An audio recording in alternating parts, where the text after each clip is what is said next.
Hello everyone, I'm Steve from Valhartv, and today I'll be reviewing House of the Dragon Episode 4. So Episode 4, we start out with Rhaenyra on tour for finding a husband. And she's not super happy because it's old men and young kids. And we see two houses that have been feuding for years actually end up in a fight, and the little kid kills the other guy. I was like, wow, really? I was like, that's crazy. So we see her just take off, and she doesn't want anything to do with it. So she cuts her tour short by like 2 months. And as she's going home, we see that Daemon pops in. Now, Daemon, of course, as we see, has been named King of the Narrow Sea. But he kneels to the crown and turns his crown over because he's trying to get back with his brother, trying to, reconcile with him to, so they can, be a family again. Which I thought was kind of interesting because Daemon is really a calculating kind of person. And every time we think he may have changed, we see that he kind of hasn't. So in this part, I was kind of surprised myself, but he seems like he's changed. So when they're out in the garden having a feast, and him and his brother are talking, and they're trying to, they're getting along, Daemon keeps looking at Rhaenyra, with a certain look in his eye, like he's thinking of something. And she comes over, she's trying to talk to them and him, and the king just kind of dismisses her because he's mad at her. And I get it, he's frustrated that she just won't pick somebody and stuff, and it's getting on that she really needs to get married. And so Alicent, walks away and talks to her when she sits down, and we get some really good line, a really good line here where Rhaenyra doesn't even think about it. She's like, I don't want to be confined to a castle just having heirs. And then Alicent is basically like, oh, well, she kind of looks down because that's what she's been delegated to, basically. She's queen. So she's like, oh, I'm sorry. So we get to see, too, that they've kind of reconciled things, which I thought was really cool. But at the same time, Damien's there, and you can see he's calculating something. And then when he's looking at the tree there, Rhaenyra goes up and talks to him, and she's like, what are you doing here? And Damien's like, well, what do you mean? He's like, maybe I wanted the comforts of home. And she's like, I thought you were comfortable over on Castle Rock. I believe that's what it is. Not Castle Rock, is it? It's not. No, I'm sorry. Back where her Dragon Rock or whatever. I apologize. And he's like, maybe not. He's like, if I had wanted to, I would have went back to the woman I was wed to. But he's like, she's not really hospitable. And he tells her, though, he's like, marriage is a political obligation. You have to do it. And she's like, I don't want to be like my mother, who just kept pushing out heirs until she died. And we get a really, really good set of lines from Matt Smith here, where he tells her that what happened to her mother was tragic, but it's a tragic world.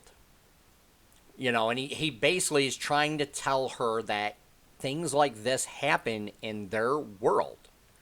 And she needs to stop being afraid. And again, he tells her that. He's like, you can't live in fear, or else you're going to miss out on all the fun stuff. And this is where I think he gets an idea of what he wants to do. And he sends a note to her showing her how to get out of her room and down to him. And she puts on page clothes and looks like a boy. So he takes her out to the city, which, again, we get to see a lot of really cool stuff here. A lot of, little street performers and things like that from the common folk that she's going to rule over someday. And they stop at a street play.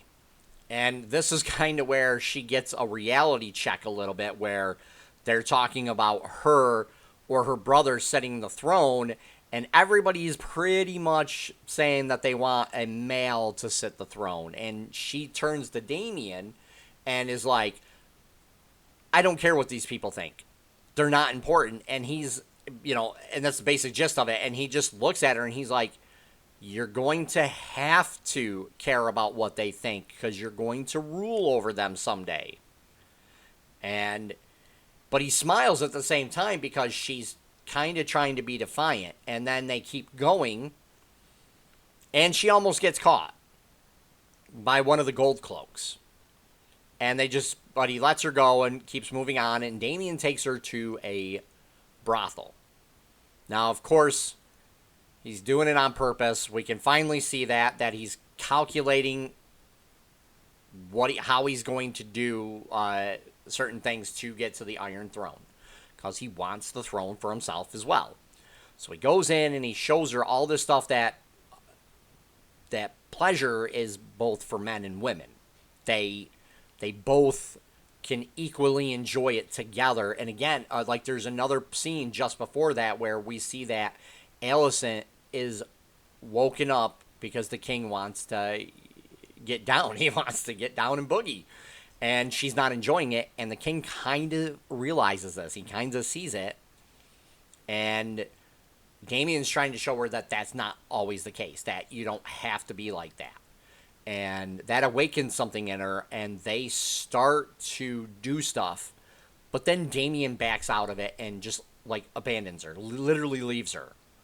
And she's like, well, what the heck, And because she's into it a little more than him. And he can't go through it because it's his niece, for one. So he does love her.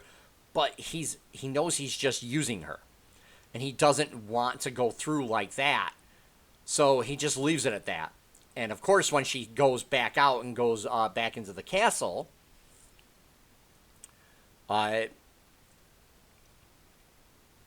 man, what's his name? Cole. Sir Cole is there. So she jumps his bones. And she does get ruined. And, of course, Otto Hightower gets the news from the Whisperer about what they saw in the brothel. And, of course, he's going to go tell the king, but he's trying, there's a scene where he's trying to figure out maybe, how to do it or if he wants to do it.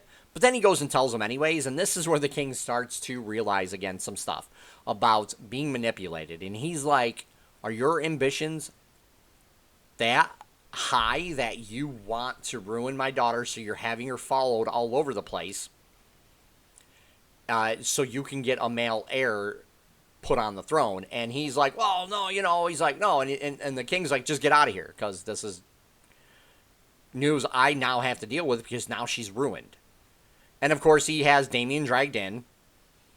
And Daemon doesn't even deny it. He doesn't even say that they didn't do anything because he's trying to hurt his brother. And he's like, listen, wed her to me in the tradition of our house. And I'll take her as she is because obviously nobody else is going to want her now that she's ruined.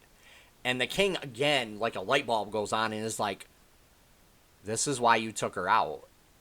You don't want my daughter. You just want the throne. And I thought that was a fantastic line in this. He realizes what everybody's trying to do to him. So again, he banishes Daemon, tells him to get out of there because he's disappointed in Daemon. He loves the guy, and Daemon loves him, but it's just he won't change. He keeps doing stuff, and the king is just kind of fed up with it. And when Rhaenyra finally comes to him, she's like, you won't even ask me what happened. He's like, it doesn't matter what if it happened or not. The fact that perception is all that matters, and the fact that you were seen there with your uncle is all that anybody's going to talk about. So he's so frustrated. He's like, I'm done. You're going to marry the sea snake's son, and you're going to be done with it. And then there's no protest. So she's like, fine, I'll do that, but you know what you have to do now too.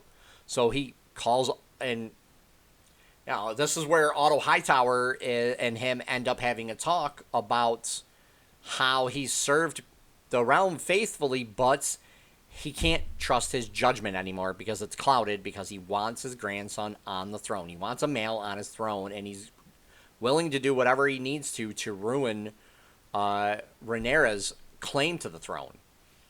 And this is where he gets released, and Otto Hightower is like shocked. He truly, I think he truly believes that he is doing the right thing for the kingdom, and he can't fathom that the king doesn't understand that and won't trust him.